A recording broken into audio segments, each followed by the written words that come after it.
प्रश्न पत्र कभी भी वायरल हुए हों, वायरल तो हुए, जबकि हम प्रश्न पत्रों को बाहर ही लेकर नहीं आ सकते हैं, तो फिर प्रश्न पत्र के फोटो सोशल मीडिया में घूम क्यों रहे हैं? कि कहीं ना कहीं वो प्रथम पाली की जो परीक्षा थी पेपर लीक के वजह से अब वो पारदर्शी नहीं रही है और उस पर गंभीर सवाल उठ रहे हैं और परीक्षा प्रभावित हुई है। दूसरी पाली और तीसरी पाली के भी प्रश्न पत्र घूम रहे हैं। वो भी बताया जा रहा है कि बिल्कुल और बिल्कुल जो सवाल पूछे गए थे परीक्षा के दौरान हूबहू वही सवाल हैं। एक पाली में आपको फर्जी अभ्यर्थी मिले, दूसरी पाली तीसरी पाली में नहीं होंगे, इसकी क्या गारंटी है जब पेपर सोशल मीडिया में वायरल है? आर्थिक अपराध इकाई जो कि इसकी जांच कर रही है उसका ये जिम्मेवारी था कि वो दूसरी और तीसरी पाली का भी जांच करे। एक पाली का सबूत आपको बैठे बैठाए मिल गया, छात्र नेता दिलीप ने दे दिया, तो उतना जांच करके आप जांच को खत्म कर दीजिएगा कि दूसरी और तीसरी पाली का भी जांच करना आपकी जिम्मेवारी है। प्रश्न पत्र आप नहीं दीजिएगा तो यही ना बखेड़ा करा होगा। क्यों नहीं प्रश्न पत्र आप देते हैं अभ्यर्थियों को? आखिरकार प्रश्न पत्र देने में आयोग को क्या दिक्कत है? यहां पर कौन सी गोपनीय ऐसी चीज है जिसका भंडाफोड़ हो जाएगा, दुनिया देख लेगी? आयोग पर भरोसा अभ्यर्थियों को नहीं है। हमारे होने नहीं होने से कुछ नहीं होता है, अभ्यर्थियों का भरोसा आप पर नहीं है, आपके द्वारा ली गई आयोजित कराई गई परीक्षा पर नहीं है। उस पर सवाल नहीं कोई उठा सकता है कि छात्र नेता दिलीप के पास ही सवाल कहां से आते हैं। अरे भैया, कोई हिम्मती है जो इतना दम लेकर इतना हिम्मत करके इन तमाम भ्रष्टाचारियों का पोल खोल रहा है। नमस्कार, लाइव बिहार देख रहे हैं आप। मैं हूं आपके साथ सुंदर कुमार। बिहार एसएससी सीजीएल का जो एग्जाम हुआ था उसका पेपर आउट होने के बाद से काफ़ी अभ्यर्थियों में नाराजगी थी। इसी बीच आयोग ने भी प्रथम पाली 23 दिसंबर को एग्जाम हुआ था, उसको प्रथम पाली का एग्जाम को रद्द कर दिया गया। दो पाली के एग्जाम को रद्द नहीं किया गया था, जिसके बाद अभ्यर्थियों की मांग थी कि एक पाली को रद्द किया गया है, दोनों पाली को भी और रद्द कर दिया जाए। इसी बीच आयोग ने आज एक बार फिर से लेटर इशू किया है और उसमें साफ तौर पे कहा है कि अगर किसी भी अभ्यर्थी के पास इसका कोई प्रमाण हो कि पेपर दूसरे शिफ्ट और तीसरे शिफ्ट का लीक हुआ है तो वो मेरे वेबसाइट पे मेरे नंबर पे बता दे कि ये लीक हुआ है। अगर प्रमाण सही होते हैं तो हम इसके बारे में जांच करेंगे और उसको रद्द भी कर सकते हैं। इसी बीच इन पे हम बात करेंगे। हमारे साथ बात करने के लिए हमारे सीनियर जर्नलिस्ट राजमोहन तिवारी जी हैं। आयोग तो अब बोल रही है कि अगर किसी विद्यार्थी के पास अभ्यर्थी पास इसके बारे में कोई जानकारी है तो हमें बताए, फिर हम आगे सोचेंगे। देखिए, इसके पहले जो प्रथम पाली की परीक्षा रद्द की गई उस पर भी गौर करने की जरूरत है। उस दौरान छात्र नेता जो दिलीप हैं उन्होंने सोशल मीडिया में ये साझा किया था कि उनके नंबर पर प्रथम पाली की परीक्षा से संबंधित प्रश्न पत्र परीक्षा के दौरान आ गए थे और इसकी जानकारी उन्होंने आर्थिक अपराध इकाई को भी दी, हमारे पास भी पहुंची और हमने उसको चलाया, दिखाया भी। सबसे पहले पेपर लीक से संबंधित खबर लाइव बिहार ने ही चलाया था और उसके बाद आर्थिक अपराध इकाई को आयोग ने अनुसंधान की जो जिम्मेदारी थी वो सौंप दी थी। कई लोगों की गिरफ्तारी हुई और ये पाया गया कि कहीं ना कहीं वो प्रथम पाली की जो परीक्षा थी पेपर लीक के वजह से अब वो पारदर्शी नहीं रही है और उस पर गंभीर सवाल उठ रहे हैं और परीक्षा प्रभावित हुई है। तो प्रथम पाली की परीक्षा को आयोग ने रद्द कर दिया। लेकिन दूसरे और तीसरे पाली को लेकर सवाल तब उठ गए जब सोशल मीडिया में दूसरी पाली और तीसरी पाली के भी प्रश्न पत्र घूम रहे हैं। वो भी बताया जा रहा है कि बिल्कुल और बिल्कुल जो सवाल पूछे गए थे परीक्षा के दौरान हूबहू वही सवाल हैं। देखिए, इसकी पुष्टि हम भी नहीं कर सकते हैं कि वही सवाल है या नहीं है, क्योंकि आयोग प्रश्न पत्र अभ्यर्थियों को नहीं देता है। ऐसे में हमने प्रश्न पत्र तो देखा नहीं है और इसकी पुष्टि केवल और केवल अभ्यर्थी कर सकते हैं जिन्होंने परीक्षा दिया है। और वो जब कह रहे हैं कि ये प्रश्न पत्र भी मैच कर रहा है तो फिर आपको माननी पड़ेगी। अब ये आयोग की जिम्मेदारी थी कि वो वायरल हो रहे प्रश्न पत्रों का मिलान करे और देखे कि क्या ये सच में ऐसा हुआ है या नहीं हुआ है। आयोग के सामने दो तरीके के सवाल खड़े हो सकते हैं इस दौरान। पहला सवाल ये कि प्रश्न पत्र जो वायरल है दूसरी और तीसरी पाली का वो सच में सही है या नहीं है, इसकी मिलान आयोग को करनी चाहिए। और ये सोशल मीडिया में हर जगह उपलब्ध है तो मैं ये नहीं मानूंगा कि आयोग के पास उपलब्ध नहीं है।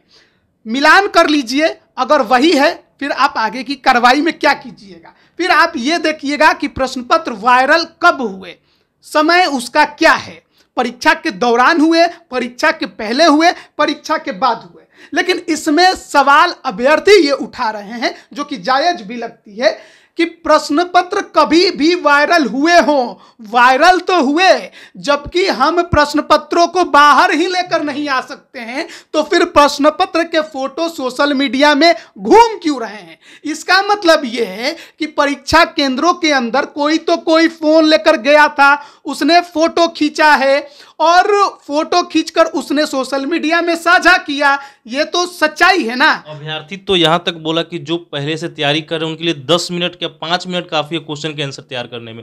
वो लगातार पढ़ रहे हैं, जो नहीं पढ़ रहा है उसके लिए दिक्कत है ना कि वो खोजेगा कौन सा आंसर कहाँ पे। तो इसके लिए अभ्यर्थी खुल के मांग कर रहे हैं कि दोनों पाली जो है उसको भी रद्द करने के लिए। बात तो लगातार देखिए, अभ्यर्थियों की बात मुझे जायज इसलिए लगती है क्योंकि प्रश्न पत्र आपके सोशल मीडिया में नहीं घूमने चाहिए थे, जो कि घूम रहा है। मतलब यह है कि सेंटर के अंदर फोटो खींचा गया है, जिसने खींचा वो कौन था, कहां से ये खींचा गया, ये तमाम छानबीन आपकी और पुलिस विभाग की है ना, आर्थिक अपराध इकाई की। छात्र नहीं जाएंगे जांच करने, ये आयोग का काम है। भैया प्रश्न पत्र सोशल मीडिया में कहां से रहा, ये सवाल क्यों नहीं उठेगा? जब हम कोई इलेक्ट्रॉनिक गैजेट लेकर जा ही नहीं सकते हैं, फिर प्रश्न पत्र कहां से आ गया, वो कब खींचा गया, नहीं खींचा गया, इसकी छानबीन आप करिएगा। लेकिन सवाल यह है कि आपके परीक्षा पर अभ्यर्थियों को अब भरोसा नहीं रह गया है। अब आयोग ने जो आज नोटिफिकेशन जारी किया है उसको भी जरा हम एक सोच रहे एक बार पढ़ दे, क्योंकि जरूरी है ये पढ़ना। आप गौर से सुनिएगा, हो सकता है आपने इसे देखा भी हो।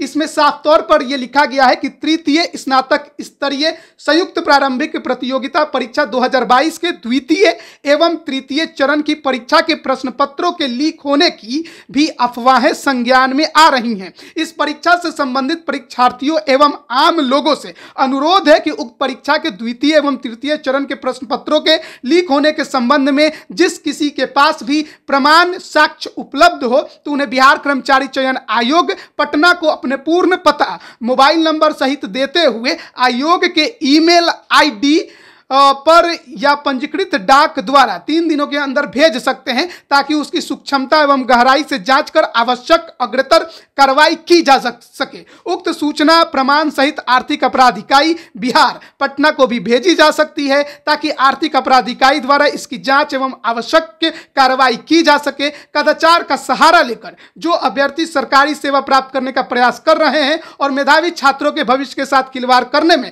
प्रयासरत हैं, उन सबकी पहचान कराने में आप सभी का सहयोग अपेक्षित है, ताकि ऐसे अभ्यर्थियों एवं उनके मददगार हितैषियों की पहचान कर उनके विरुद्ध विधि सम्मत कार्रवाई की जा सके। उल्लेखनीय है कि कुछ असामाजिक तत्वों द्वारा अपने स्वार्थ सिद्धि के लिए उक्त परीक्षा के संबंध में कई भ्रामक अफवाहें फैलाई जा रही हैं। ऐसी अफवाहों पर ध्यान नहीं दिया जाए और किसी के बहकावे में नहीं आवे। आयोग द्वारा इसकी सभी अभ्यर्थियों को आश्वस्त किया जाता है कि परीक्षा की शुचिता एवं स्वच्छता तथा अभ्यर्थियों का हित आयोग के लिए सर्वोपरि है और इसे सुनिश्चित करना आयोग का मुख्य दायित्व है। अब इसमें जो आयोग है वो किसे असामाजिक तत्व कह रहा है, सवाल ये है, क्योंकि आवाज कौन उठा रहा है सोशल मीडिया में? वो उठा रहे हैं जो परीक्षा देकर आए थे कि हमारा भी पेपर लीक है, हमारे भी प्रश्न पत्र सोशल मीडिया में वायरल है, तो आयोग को ये परीक्षा भी रद्द करनी चाहिए। आप पर भरोसा, यानी आयोग पर भरोसा अभ्यर्थियों को नहीं है।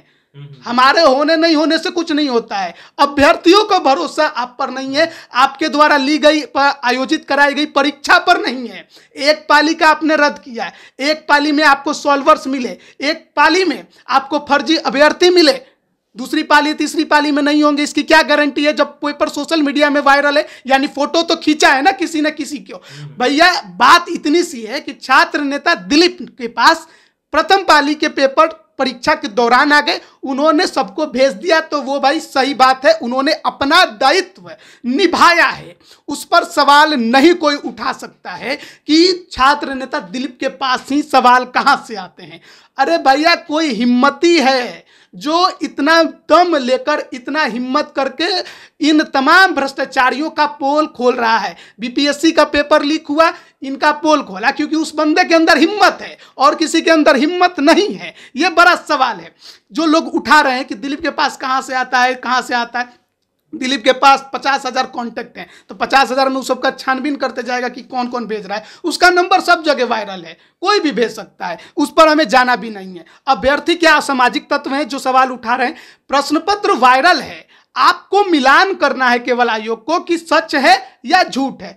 झूठ है तो आप नोटिस जारी करके कहिए अपने वेबसाइट पर, जैसा कि आज आपने जारी किया कि जिस प्रश्न पत्र को लेकर ये अभ्यर्थी दावा कर रहे हैं कि ये दूसरी पाली और तीसरी पाली का है, ये बिल्कुल गलत है। अगर आयोग नहीं मिलान कर रहा है तो आयोग अपने कर्तव्यों से भाग रहा है। आयोग तो बोल रहा है कि अभ्यर्थी दे या फिर कोई दे।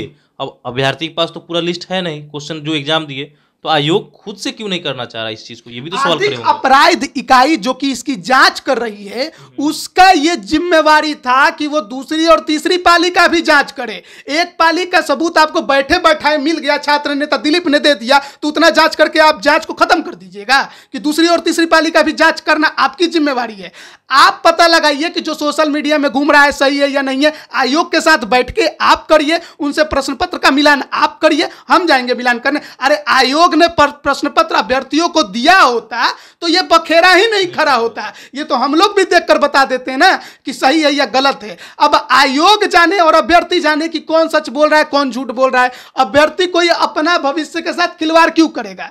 कोई अभ्यर्थी दोबारा परीक्षा देने के लिए क्यों तैयार होगा? कोई ऐसा अभ्यर्थी है जो कह रहा है कि पेपर रद्द मत करिए? अरे कोई तो होगा ना जिसका परीक्षा अच्छा गया होगा। पूरा का पूरा अभ्यर्थी ऐसा तो नहीं होगा जिसका पेपर बकवास से गया होगा। अच्छा जाने के बावजूद भी लोग इसलिए कर रहे हैं कि जो बिचौलिए हैं, जो सेटिंग कराने के लिए है, उसलिए रद्द करके फिर से पारदर्शिता हो और एग्जाम हो। तो यही तो बात है कि तमाम अभ्यर्थी A to Z ये कह रहे हैं कि रद्द करिए, यानी कि किसी को आपके द्वारा आयोजित कराई गई परीक्षा पर भरोसा नहीं है। क्योंकि एक पाली का जब लीक है, एक पाली में सॉल्वर्स के पास प्रश्न पत्र पहुंचे, दूसरी तीसरी के भी सोशल मीडिया पर वायरल है। कब वायरल है ना मैं जानता हूं ना आप जानते हैं, हमारे पास नहीं आया सोशल मीडिया में समय के साथ मिला। ये कई टीवी चैनल चला रहे हैं कि 9 बजे के आसपास वायरल हो गई है। तो ये काम आयोग का है मिलान करने का, ये काम जांच एजेंसी का है मिलान करने का। प्रश्न पत्र आप नहीं दीजिएगा तो यही ना बखेरा खड़ा होगा। क्यों नहीं प्रश्न पत्र आप देते हैं अभ्यर्थियों को? आखिरकार प्रश्न पत्र देने में आयोग को क्या दिक्कत है? यहां पर कौन सी गोपनीय ऐसी चीज है जिसका भंडाफोड़ हो जाएगा, दुनिया देख लेगी? अरे बीपीएससी अपना पत्र देती है, यूपीएससी प्रश्न पत्र देती है, आपको दिक्कत क्या है प्रश्न पत्र देने में? आयोग पर सवाल उठेगा ना इसको लेकर। ओएमआर सीट की कार्बन कॉपी मांगा जाता है, जो स्टूडेंट कॉपी आमतौर पर कहा जाता है, वो आप नहीं देते हैं। पेन लेकर नहीं जा सकते हैं, मोबाइल लेकर चले गए। गजब का ये आयोग का परीक्षा था सर, मतलब कि अपने आप में हास्यास्पद है ना ये कि पेन नहीं ले जा सकते हैं, अब मोबाइल लेकर चल गए, फोटो खींच के भेज दिया। इतना मतलब कि बेवकूफ है अभ्यर्थी, उसको इतना दिमाग नहीं, उसको समझ में नहीं आ रहा है क्या चल रहा है। आपसे गलती हुई है, आप परीक्षा पारदर्शी तरीके से लेने में असफल हुए हैं। आप अपनी गलती को जो है छुपाने के बजाय मानकर अभ्यर्थियों की जो मांग है उस पर आप गौर करें, ये ज्यादा जरूरी है। सॉल्वर्स गैंग में क्या डील हुई नहीं हुई, पैसे का खेल हुआ नहीं हुआ, ये कोई नहीं जानता है। जांच जो कर रहे हैं उनको मालूम है, या जो आगे जांच होंगे उसमें पता चलेगा। लेकिन प्रभावित परीक्षा हुई है, एक हुई है तो दूसरी तीसरी भी हो सकती है। अभ्यर्थियों को इस पर भरोसा नहीं है। ऐसे में ये मानना चाहिए आयोग को कि ठीक है, नए सिरे से हम फिर से परीक्षा ले लें। देखिए, एक परीक्षा कंडक्ट कराने में इस बात को हम समझते हैं कि बहुत दिक्कतों का सामना करना पड़ता है किसी भी आयोग को। 9 लाख अभ्यर्थी हैं, आसान किसी के लिए नहीं है। लेकिन जो अभ्यर्थी दिन रात पढ़ रहा है, दिन रात घर से दूर रहकर पढ़ाई कर रहा है, गरीबी में जी रहा है, भूखे प्यासे कहीं भी रहकर अपना जिंदगी गुजर बसर कर रहा है, उसके लिए तो आसान नहीं है ना पेपर लीक हो जाने के बाद आप पर भरोसा करना।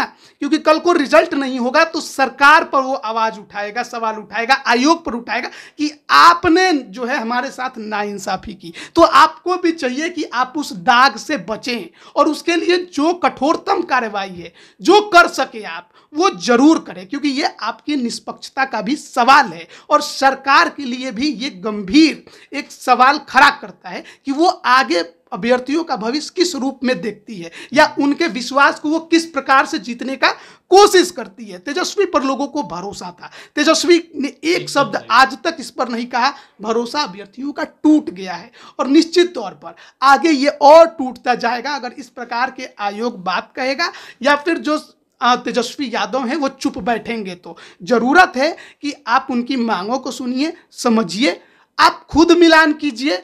अगर गलत है वायरल प्रश्न पत्र तो आप इसका नोटिस जारी करके उनसे कहिए, नहीं है तो फिर आपको रद्द करने में देरी नहीं करनी चाहिए। देखिए, तो आयोग ने जो लेटर इशू किया है, इसके बाद से अब क्या चर्चाएं होंगी, अभ्यर्थियों की क्या मांगे होंगी, क्या वाकई में आयोग अभ्यर्थियों की बात सुनेगा? क्योंकि अभ्यर्थी के पास जो क्वेश्चन पेपर घूम रहे हैं, अब ये आयोग मिलान करेगा। अभ्यर्थी के पास तो क्वेश्चन पेपर है नहीं। इन सब के बीच 4 जनवरी को अभ्यर्थी सड़क पे उतरेंगे और आयोग के खिलाफ आंदोलन करेंगे। अब देखना होगा आयोग इस पर क्या निर्णय लेता है। 3 दिन का समय मिला है।